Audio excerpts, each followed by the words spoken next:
Welcome. If you're looking to keep some of your Pinterest pins private, you're in the right place. Today, I'll show you the latest way to hide certain pins on Pinterest using your mobile device. This method is quick, simple, and perfect for anyone who wants to keep their Pinterest profile a little more personal. Let's get started. First, open the Pinterest app on your phone.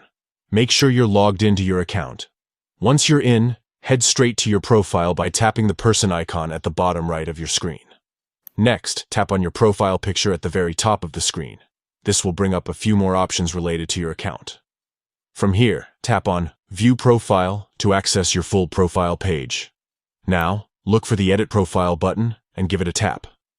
This section lets you customize how your profile appears to others, but it also holds the key to hiding your pins.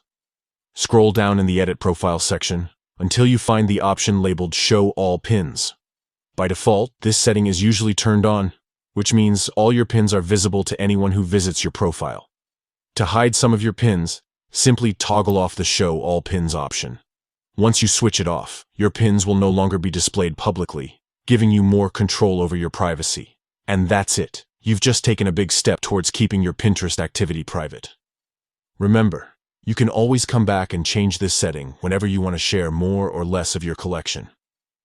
If you found this guide helpful, don't forget to like and subscribe for more up-to-date Pinterest tips and tricks. Thanks for watching, and happy pinning!